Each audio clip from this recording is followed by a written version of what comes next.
এই সময়টা এসে কিন্তু প্রত্যেকের জবা গাছে প্রচুর পরিমাণে কিন্তু জবা ফুটবে। আর এটাই হচ্ছে জবা ফোটার প্রকৃত সময়।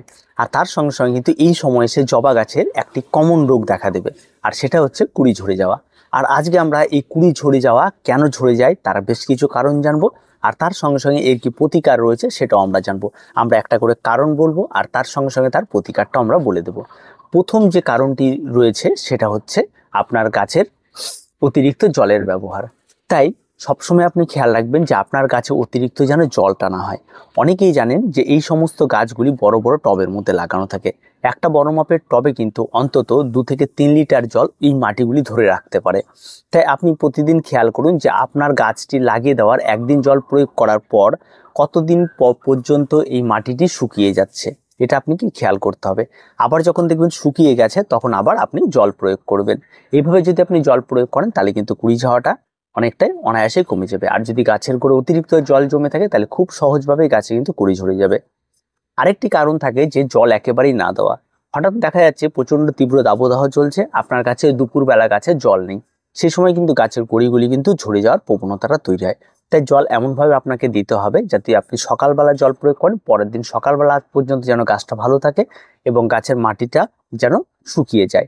বা আপনি যদি বিকেলবেলা জল প্রয়োগ করেন, ঠিক পরের দিন সারাটা দিন গিয়ে আবার যদি বিকেলবেলা আসে তাহলে দেখবেন যে গাছটি সতেজ রয়েছে এবং গাছের মাটিটি মোটামুটিভাবে শুকিয়ে রয়েছে। যদি দেখা যায় মাটিটি ভিজে রয়েছে তাহলে আবার অপেক্ষা করবেন মাটিটি শুকিয়ে যাওয়ার। আর এখানেই ঠিক আপনাকে অপেক্ষা করা, হয়তো দুপুরবেলা গিয়ে দেখা যাচ্ছে গাছটি পুরো ঝিমিয়ে গেছে, তখন কিন্তু সমস্যা হতে পারে। তাই দুপুরে বা কোনো একটা সময় গিয়ে গাছে আরেকটু জল প্রয়োগ করে দেবেন যাতে বিকেল পর্যন্ত গাছটি টানতে পারে। এটাকে যদি আপনি মেনটেন করতে পারেন তাহলে আপনার গাছে কুড়ি ঝরা রোগ একদম সম্পূর্ণভাবে নির্মূল হয়ে যাবে এবং গাছে প্রত্যেকটা কুড়ি থেকে কিন্তু ফুল হবে। 2 নম্বর যে কারণটি রয়েছে সেটা হচ্ছে গাছের পুষ্টির অভাব। অনেক সময় দেখা যায় যে জবা গাছ একই টবের মধ্যে দীর্ঘদিন ধরে রেখে দেওয়া হয়, তাতে কিন্তু গাছের ওই মাটিতে খাবার এবং তা মাটির গুণাগুণ অনেকটা নষ্ট হয়ে যায়। এই যে রুটগুলি থাকে এই রুটগুলি প্রচুর পরিমাণে সেই মাটির মধ্যে ছেয়ে যায়, ফলে মাটির সাইড দিয়ে কোনো রকম কোনো খাবার বা কোনো কিছু উপরে প্রয়োগ করলে সেটা কিন্তু নিচ পর্যন্ত যেতে পারে না, যার ফলে কিন্তু গাছের পুষ্টির অভাব দেখা যায়। অনেকেই বলে আমি তো গাছে নিয়মিত খাবার দিচ্ছি তারপরেও কেন আমার গাছে কুড়ি ছড়িয়ে যাচ্ছে। তার একটাই কারণ, গাছের যে খাবারগুলি গাছের শিকড় পর্যন্ত পৌঁছবে সেটা পৌঁছতে পারছে না। তার কারণ গাছের এত পরিমাণ শিকড় হয়ে গেছে যে মাটির ড্রেনেজটা যেটা রয়েছে সেটা সম্পূর্ণভাবে বন্ধ করে দিয়েছে। তাই আপনাকে সবসময় খেয়াল রাখতে হবে গাছের যখনই রুটটাও অতিরিক্ত হয়ে যাবে তখন কিন্তু আপনাকে রিপোর্ট করতে হবে আর খাবার কিন্তু প্রয়োগ করতে হবে, তবেই কিন্তু আপনার কাছে সঠিক খাবার পাবে। আর অনেকেই এটা বলে থাকে যে নিয়মিত খাবার দেওয়ার পরেও এটা হচ্ছে, তার কারণ কিন্তু এটা রিপোর্টিং। তাই আপনাকে সময় মতো গাছের রিপোর্টিংও করতে হবে।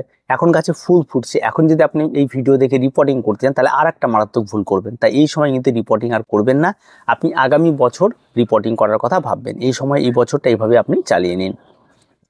এবার আর একটা কারণ থাকে সেটা হচ্ছে তরল সার।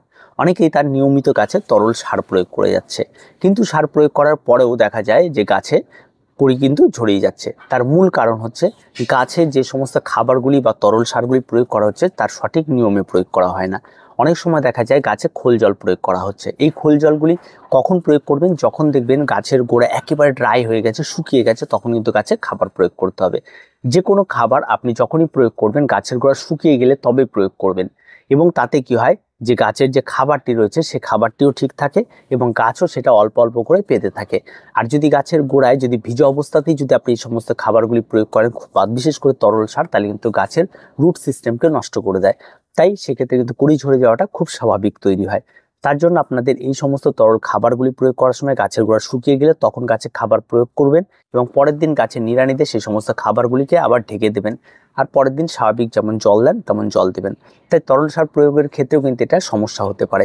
আর সেক্ষেত্রেও কিন্তু যদি কোনো কারণবশত দেখা যায় যে আপনি অতিরিক্ত প্রয়োগ করে ফেলেছেন তাহলেও কিন্তু এই সমস্যা তৈরি হতে পারে। তাই অবশ্যই আপনাকে বাগান করতে হলে এই বিষয়গুলি জবা গাছের ক্ষেত্রে খেয়াল রাখতে হবে। পুষ্টির অভাবও যেন না হয়, আবার অতিরিক্ত পুষ্টিও যেন গাছে না পড়ে যায়। আবার সময় মতো আপনার রিপোর্টিংটাও করে ফেলতে হবে, তবেই কিন্তু কুড়ি ঝরা রোদ আপনার হবে। 3 নম্বর যে কারণটি রয়েছে সেটা হচ্ছে পোকার আক্রমণ। আপনার যদি উপরের সমস্ত কিছুই ঠিকঠাক থাকে তাহলে কিন্তু পোকার আক্রমণে কিন্তু আপনার গাছে কুড়ি ঝরে যেতে পারে।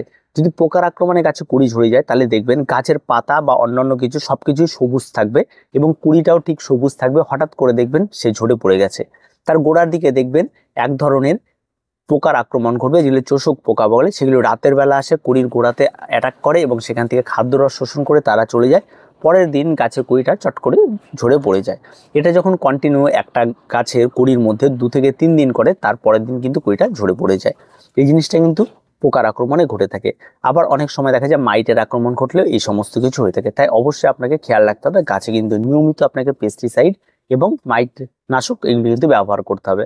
তার জন্য আপনি কাকাই স্প্রে করতে পারেন বা সুপার কিলার পাওয়া যায়, সুপার কিলার স্প্রে করতে পারেন। আর যদি আপনি ঘরোয়াভাবে তৈরি কিছু করছেন তাহলে নিম তেল আপনি স্প্রে করতে পারেন, তাতেই যথেষ্ট এই সমস্ত গাছের জন্য। তাই সবসময় খেয়াল রাখবেন যেন পোকার আক্রমণটা না ঘটে। অনেক সময় দেখবেন জবা গাছে একদম সবুজ পোকা দেখা যায়, যেগুলি চোষক পোকা বলে, সেগুলি কুড়ি বা অন্যান্য জায়গায় দেখবেন ধরে থাকে, তার থেকেও কিন্তু কুড়ি ঝরা হতে পারে। তাই সেগুলি কিন্তু যাতে না হয়, গাছ যেন ফ্রেশ থাকে, সেই বিষয়টাকে কিন্তু খেয়াল রাখতে হবে আপনাকে, তবে কিন্তু কুড়ি ঝরা রোধ হবে। 4 নাম্বার হচ্ছে আলো কম। অনেক সময় দেখা যায় এই সমস্ত জবা গাছগুলি 2 থেকে 3 ঘন্টা রোদ লাগে এমন জায়গায় রাখা হয়। আবার অনেকে রয়েছে এমন একটা বেলকনিতে রেখে দিয়েছে যেখানে ঠিকঠাক করে রোদ লাগে না। জবা গাছ কিন্তু এমন একটি প্রজাতির গাছ যার সারা দিন রোদ লাগে এমন একটি জায়গা লাগবে। যদি রোদ কোনো কারণবশত কম লাগে তাহলে কিন্তু অবশ্যই তার কুড়ি ঝরে যাওয়াটা একদম স্বাভাবিক একটা প্রক্রিয়া। তাই আপনি খেয়াল রাখবেন আপনার গাছগুলি যেন দিনে 4 থেকে 5 ঘন্টা, এক কথায় সারা দিন রোদ লাগে এমন একটি জায়গায় আপনাকে রাখতে হবে। তবে কিন্তু আপনার গাছে কিন্তু সঠিক মাত্রায় গাছের পাতা তার সালোক সংশ্লেষ করে খাদ্য প্রস্তুত করতে পারবে এবং গাছের কুড়িগুলিকে ঠিকঠাক করে দেখভাল করতে পারবে। তাহলেই কিন্তু কুড়ি ঝরা রোধ কিন্তু হবে, তা নইলে কিন্তু আপনার কাছে কুড়ি ঝরবে। তাই গাছকে সবসময় যেন ফুল সানলাইটে আপনাকে রাখতে হবে। 5 নাম্বার যে কারণটি বলবো সেটা হচ্ছে তাপমাত্রা হঠাৎ পরিবর্তন। এই হঠাৎ ওয়েদারটা ভালো রয়েছে, যে গরমটা একটু কম রয়েছে, দেখা গেল হঠাৎ করে প্রচন্ড তীব্র দাবদাহ পড়ে গেল, এবং এই যে ওয়েদারে বা তাপমাত্রায় যে একটা পরিবর্তন, এতেও কিন্তু জবা গাছে কুড়ি ঝরিয়ে যেতে পারে। যদি সবসময় একই রকম তাপমাত্রা থাকে তাহলে জবা গাছে কুড়িটা কম ঝরে, আর যদি তাপমাত্রা পরিবর্তন হয় তাহলে সেক্ষেত্রে কিন্তু জবা গাছের কিন্তু কুড়িটা ঝরে যেতে পারে। তার কারণ হচ্ছে যে গাছের পাতায় এত পরিমাণ তাপ হয় যে সেখানটায় গাছের পাতা পুড়ে যেতে পারে এবং পরবর্তীতে বেশ কিছু পাতা ঝরেও যেতে পারে। এই সমস্যাটি দেখা দিতে পারে, যার ফলে কিন্তু গাছের খাবারটা কম তৈরি হয় এবং পরবর্তীতে স্বাভাবিকভাবে কুড়িটা ঝরে যেতে পারে। তাই এই তাপমাত্রা পরিবর্তন সেটাকে তো আমরা আটকাতে পারবো না। সেই সময় আসলে গাছকে যদি শেড দেন তাহলে হতে পারে যে হালকা শেডের নিচে রেখে দিলেন, সেটা কিন্তু হতে পারে। তবে অবশ্যই 50% গ্রিন নেট সেটাতে রাখতে হবে কিন্তু, এবং সেটা দিয়ে চারদিক দিয়ে আটকে দিলে হবে না, মাথার উপরে হালকা রেখে দিতে হবে, যাতে দিনে কোন রকম ঘন্টা 2-এর মতো যেন রেস্ট পায় গাছটা, তাহলেই হবে। আর সারা দিন মানে ওটাকে পুরো ছেয়ে দিয়ে গাছটিকে একদম গ্রিন নেটের ভেতরে রেখে দিলাম, চারদিক দিয়ে সারাদিন রোদ লাগবে এমন জায়গায় রাখলে কিন্তু আবার বিপদে পড়বেন। তাই সবসময় চেষ্টা করবেন সেটাকে হালকা শেডির মধ্যে রাখতে, বা আপনি যদি একটা পলি হাউস থাকে তার ভেতরে রাখতে, তাহলে কিন্তু খুব ভালো হবে। তাতে কোনো রকম কোনো সমস্যা হবে না এবং এই তীব্র দাবদাহ থেকে বাঁচাতে পারবেন, কারণ তীব্র দাবদাহ কিন্তু একটা মূল কারণ গাছে কুড়ি ঝরে যাওয়ার। 6 নাম্বার যে কারণটির কথা বলবো সেটা খুব স্বাভাবিক, প্রত্যেকে এটা করে থাকে, সেটা হচ্ছে গাছে অতিরিক্ত নাইট্রোজেন সার ব্যবহার। আমরা যে কোনো মিক্স খাবার ব্যবহার করি সেখানে কিন্তু ব্যালেন্স এনপিকের কথা আমরা একদমই মাথা দেই না। বিশেষ করে যখন আমরা জৈব খাবার ব্যবহার করি তখন তার মধ্যে ম্যাক্সিমাম নাইট্রোজেন ঘটিত সার থাকে। তাই স্বাভাবিকভাবেই নাইট্রোজেন অতিরিক্ত মাত্রায় জবা গাছ একেবারেই পছন্দ করে না। তাই জবা গাছের নাইট্রোজেনের রেশিওটা, এনপিকে রেশিওটা সবসময় 10-20-20 এটা রাখতে হবে। এবার সেটা একটা জৈব খাবারের ক্ষেত্রে সেই জিনিসটা মেনটেন করাটা অনেকটাই কঠিন কাজ। তাই আপনি যখন জৈব খাবার তৈরি করছেন, হয়তো আপনি একটা মিক্স খাবার গাছে প্রয়োগ করছেন, 1 চামচ হাড় গুঁড়ো নিয়েছেন, 1 চামচ শিংকুচি নিয়েছেন, ঠিক আছে, 1 চামচ আপনি ভার্মি কম্পোস্ট নিয়েছেন, 1 চামচ নিমখোল নিয়েছেন। তো এই দিয়ে যখন একটা মিক্স খাবার তৈরি করছেন তখন এই খাবারের মধ্যে 1 চামচ পটাশ এবং 1 চামচ ফসফেট অ্যাড করুন। তাহলে আপনারা দেখবেন মোটামুটিভাবে নাইট্রোজেনটা অনেকটা কমে আসবে এবং পটাশ এবং ফসফেটের মাত্রাটি একটু বেড়ে যাবে। ফলে গাছ সঠিক খাবার পাবে এবং গাছে কোনো রকম কোনো সমস্যা তৈরি হবে না। গাছের মূল খাবারের রেশিও কিন্তু এনপিকে 10-20-20। এটা বাজারে কিনতে পাওয়া যায়, অনেকে এটাকে ডিএপি বলে। আপনি যাবেন যে ডিএপি দেন বা এনপিকে 10-20-20 দেন, এটা কিন্তু মূল খাবার গাছের। আর নাইট্রোজেনের মাত্রা অতিরিক্ত বেড়ে গেলে কিন্তু গাছে কুড়ি ঝরে যায়। তাই সবসময় চেষ্টা করবেন যে গাছে যখনই মিক্স খাবার, জৈব খাবার দিন যাই দিন, তার সঙ্গে রাসায়নিক খাবার আপনি ওই ফসফেট এবং পটাশ দুটোকে যোগ করুন। একটা দেবেন না, দুটোকেই দিতে হবে কিন্তু, তবেই কিন্তু আপনার গাছে কিন্তু ঠিকঠাক কুড়ি ঝরা রোধ হবে।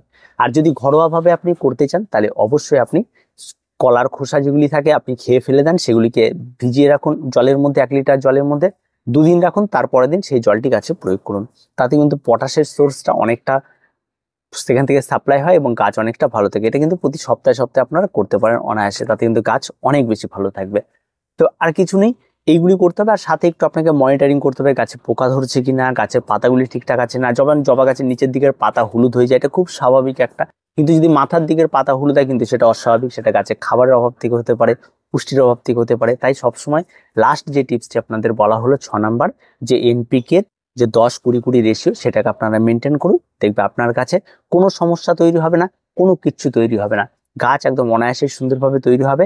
আর এই রাসায়নিক খাবারটি কিন্তু প্রতি মাসে একবার করে 10 ইঞ্চি মাপের টব হলে কিন্তু অবশ্যই আপনারা হাফ চামচ করে ব্যবহার করবেন। আর যদি 15 ইঞ্চির মতো টব হয়ে থাকে তাহলে 1 চামচ করে ব্যবহার করবেন। ব্যবহারের নিয়ম কি? যখনই আপনারা দেখবেন গাছের গোড়া শুকিয়ে গেছে, গাছের গোড়া নিড়ানি দিয়ে সাইড দিয়ে ছিটিয়ে দিয়ে গাছের গোড়াটি নিড়ানি দিয়ে ঘাস জঙ্গল পাতা পরিষ্কার করে দেবেন। পরের দিন গাছে হালকা জল প্রয়োগ করে দেবেন। এভাবে প্রয়োগ করুন প্রতি মাসে মাসে। গাছে আর কোনো খাবার লাগবে না, কোনো কিচ্ছু লাগবে না, এতেই হয়ে যাবে। আর রাসায়নিক খাবার অনেকেই মনে করে যে প্রয়োগ করলে ক্ষতি হবে, তেমনটা কোনো কিছু নয়। আপনি অনায়াসে ব্যবহার করতে পারেন, কোনো রকম কোনো সমস্যার কোনো কিছু নেই। তো আজ এই পর্যন্ত, দেখা হচ্ছে পরবর্তী ভিডিওতে। প্রত্যেকে ভালো থাকবেন, প্রত্যেকে সুস্থ থাকবেন, আর চ্যানেলটিকে অবশ্যই সাবস্ক্রাইব করে রাখবেন।